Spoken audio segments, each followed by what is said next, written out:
kasih kuasa Roh Kudus, ku rasakan kehadiran kuasa-Mu, curahkanlah kuasa-Mu Tuhan, mujizat terjadi di tempat ini. Curahkanlah kuasa-Mu ya Tuhan, mujizat terjadi sekarang ini. Yang mau rasakan kuasa Tuhan dalam hujan ini, ku rasakan kasih-Mu Tuhan, ku rasakan kuasa-Mu Tuhan, ku rasakan kasih kuasa Roh Kudus, ku rasakan kehadiran. curahkanlah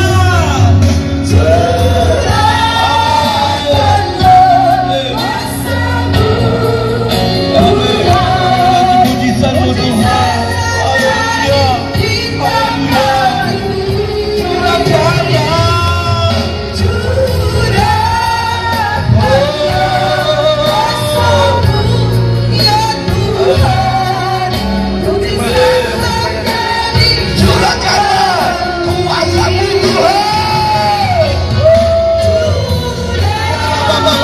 Haleluya.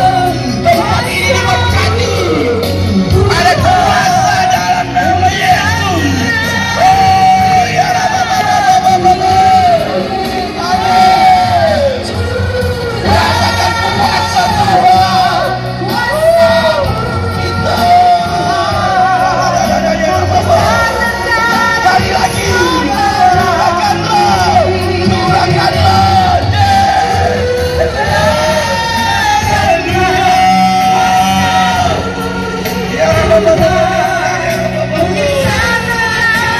Kau hadir di tempat ini.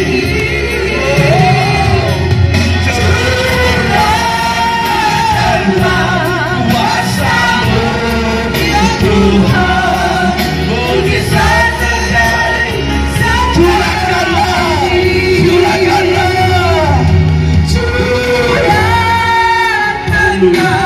kuasa-Mu siapkan hati kita untuk isi oleh firman-Mu. Saya mudah membacakan bersama. Haleluya. kuasa-Mu Tuhan, mujizat terjadi sekarang.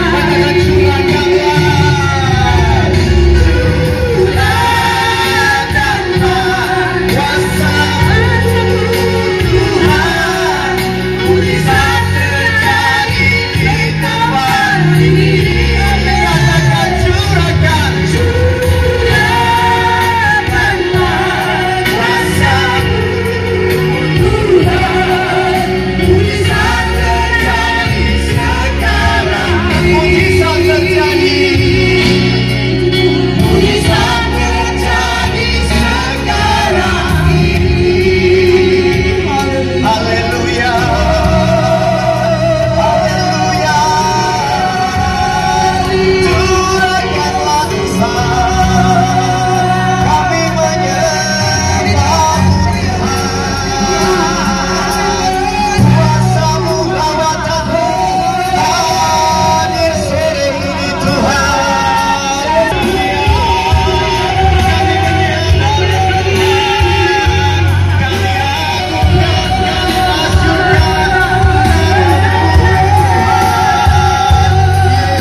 Tuhan bekerja tengah-tengah pada sore ini. Kemuliaan hormat adalah bagi Tuhan, Raja di atas segala raja, yaitu dalam nama Tuhan Yesus Kristus. Haleluya, semuanya katakan amin. Baik saudara-saudara, shalom. Saudara, sore hari ini saya bersuka cita karena kita boleh bersama-sama melayani Tuhan. Kita ada di tempat ini karena anugerah Tuhan, kemurahan Tuhan. Sore ini saya akan berkhotbah tentang akhir zaman. Kitab Wahyu, kitab Daniel. Kita sudah tahu tentang bagaimana menjadi pengikut Kristus, bagaimana melayani Tuhan, bagaimana diberkati Tuhan. Dari kecil kita sudah dengar Natal, kelahiran Yesus, penebusan, kematian, kebangkitan. Sore hari ini saya mengambil dari sisi yang lain, saudara-saudara. Saudara tahu sekarang waktunya sudah dekat. Kita sekarang berada di ujung akhir zaman. Saudara tahu kalau saudara belajar tentang peta zaman, ya, tahun Bapa, tahun Anak, tahun Roh Kudus.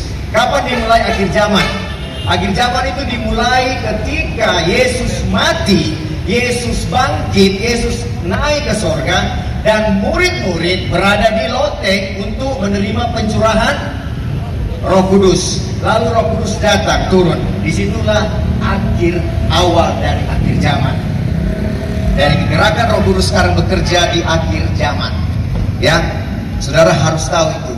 Nah, dari dulu kita dengar akhir zaman, akhir zaman. Sekarang bagaimana? Sekarang kita berada di ujungnya akhir zaman. Sekarang tahun 2023, ya, bersiap-siap Jo. Tanda-tanda sudah kelihatan. Kita buka dulu di kitab Daniel 9 ayat 27. Ya, dengan siapkan Daniel 12 ayat 1.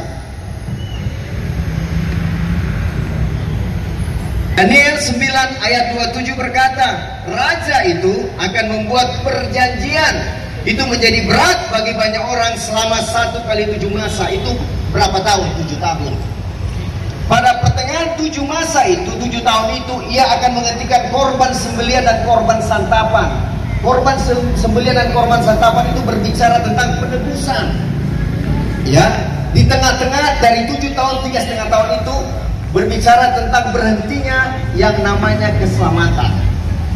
Dan di atas sayap kekejian akan datang yang membinasakan. Siapa itu? 666. Sampai pemusnahan yang telah ditetapkan menimpa yang membinasakan itu. 3,5 tahun sisanya, saudara-saudara. Kita buka di Daniel 12.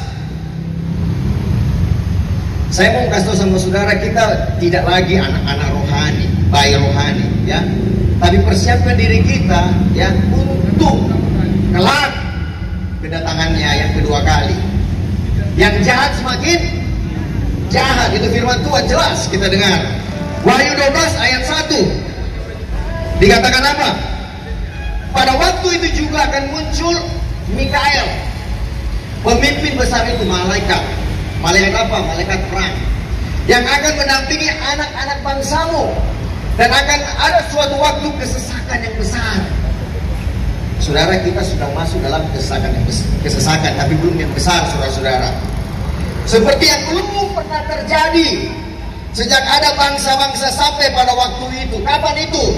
Itu 666 kalau bekerja. Nanti kita lihat.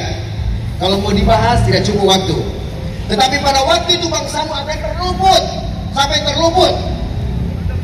Kita orang-orang yang percaya, yang benar-benar bekerja, melayani Tuhan, takut akan Tuhan. Yakni barang siapa yang didapati namanya tertulis dalam kitab itu, pastikan nama saudara tertulis dalam kitab itu. Kalau saudara tidak tertulis dalam kitab itu, ya saudara akan tertinggal. Amin. Saudara, kita tahu penebusan kita melalui Yesus Kristus. Kita terima grace, anugerah, keselamatan cuma-cuma. Tetapi untuk menjalani keselamatan itu tidak gampang, saudara-saudara. Butuh harga yang saudara harus bayar. Ya, butuh harga yang saudara harus bayar. Kenapa banyak saudara kita meninggalkan imannya? Karena banyak godaan, banyak cobaan, banyak tekanan hidup di dalam muka bumi ini. Oleh sebab itu persiapkan hati saudara dan saya untuk menyambut 3,5 tahun itu. Sekarang 7 tahun, 3,5 tahun dibagi 2, 3,5 tahun. Nah, waktunya sekarang 2023, saudara-saudara tahu banyak kejadian-kejadian yang terjadi, penggenapan-penggenapan yang terjadi. Kalau saya mau ceritakan di sini terlalu panjang. Nah, 3,5 tahun, saudara-saudara, apa yang terjadi itu namanya kegerakan besar terakhir, pencurahan Roh Kudus habis-habisan. Di kitab Joel berkata apa? Teruna-terunaku akan penglihatan, akan banyak mujizat terjadi, orang mati akan dibangkitkan, dan segala macam bla bla. Ya, saudara baca di kitab Joel. Di Wahyu 12 berkata, perempuan itu akan dibawa lari naik. Ya, itu artinya pengangkatan. Di masa 3,5 tahun ini, saudara-saudara, siapkan hati saudara, siapkan waktu saudara, tidak bermain-main lagi dalam kehidupanmu di dalam Tuhan. Masih banyak orang Kristen yang bermain-main dalam kehidupannya, melayani tapi bermain-main dengan dosa. Cukup keras saya katakan hari ini sebagai saudara sekalian, kita tidak main-main lagi dalam mengikuti Tuhan. Waktunya sekarang, waktu di ujung akhir zaman. Ya, kita di sini bukan melayani sekedar melayani, benar tak? Tapi punya hati, punya beban. Nah, semoga beban kita itu murni untuk melayani Tuhan. Tidak ada embel-embel yang lain. Karena waktunya singkat dan dipercepat. Yesus berkata, kalau waktunya tidak dipersingkat, banyak yang murtad. Saya katakan ke saudara hari ini, kalau waktu tidak dipersingkat, 3,5 tahun itu 1280 hari. Nah, Tuhan persingkat menjadi 980 hari. Kalau saudara tidak betul-betul sungguh-sungguh, maka saudara akan lewat. Bagaimana caranya? Saudara harus dipenuhi dengan Roh Kudus. Karena memang ini sekarang tahun Roh Kudus, waktu zaman Roh Kudus. Saudara harus dipenuhi, saudara harus bangun di hubungan intim dengan Roh Kudus. Ya, saudara harus terus setiap hari menjalin hubungan intim dengan Tuhan lewat Roh Kudus. Hanya Roh Kudus yang menolong kita, tidak ada siapa-siapa, bukan pendeta, bukan. Nah, saudara tahu kita berdiri di sini sebagai pengkhotbah, sebagai pendeta itu berat tugasnya. Tanggung jawabnya berat, saudara-saudara, tidak gampang. Pelayan-pelayan Tuhan tidak gampang berdiri di sini, saudara-saudara, karena akan bertanggung jawab terhadap siapa? Raja di atas segala raja. Ketika masa pengadilan itu tiba, ini belum masa pengadilan, saudara-saudara. Ini baru masa yang namanya kegerakan besar akan terjadi. Saudara akan lihat di mana-mana akan terjadi mujizat. Ya, waktunya sekarang singkat sekali. Saudara persiapkan diri saudara. Hubungan saudara dengan Tuhan bagaimana? Bukan sekedar berhubungan dengan Tuhan, bukan sekedar gereja tiap hari Minggu, bukan. Kalau kita ke gereja itu hanyalah celebration, perayaan. Tapi bagaimana hubunganmu dengan Tuhan tiap-tiap hari? Bagaimana pertanggungjawaban kita terhadap Tuhan tiap-tiap hari? Komunikasi dengan Tuhan, berbicara kepada Tuhan. Bagaimana saya bisa berbicara sama Tuhan? Roh Kudus, saudara-saudara. Roh Kudus yang memampukan kita. Bagaimana saya bisa berdoa berjam-jam? Roh Kudus yang memampukan kita. Daging kita lemah, tapi roh penurut. Peperangan kita bukan melawan peperangan darah dan daging, tapi melawan peperangan roh-roh jahat yang udah. Saudara tahu kalau saudara dibukakan mata saudara, tempatnya setan ketika jatuh, dia menyeret sepertiga malaikatnya, dibawa kemana? Ke bumi, dibuang di udara. Ya, kalau saudara Tuhan buka mata saudara, saudara akan melihat bagaimana di udara. Ya, saudara akan melihat bagaimana roh jahat yang mempengaruhi, yang menggoda setiap orang.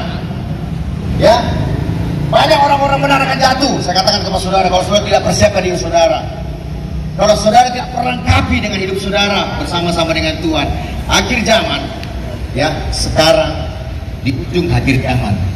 Siapkan hati saudara untuk datang kepada Tuhan selalu dengan kerendahan hati. Saudara tidak mampu, saya juga tidak mampu, saudara. Terus terang jujur saya katakan, bukan oleh kuat dan gagah kita, bukan karena kita berbadan besar. Setan tidak takut dengan kita. Saya katakan kepada saudara, setan tidak takut kepada saudara. Setan tidak takut kepada pemimpin pujian. Setan tidak takut kepada pengkhotbah. Tapi setan takut kepada roh yang ada dalam diri saudara. Roh yang ada dalam saudara lebih besar daripada apa? Roh yang ada di dalam dunia ini, saudara-saudara. Roh kita lebih besar. Roh siapa itu? Roh Kristus.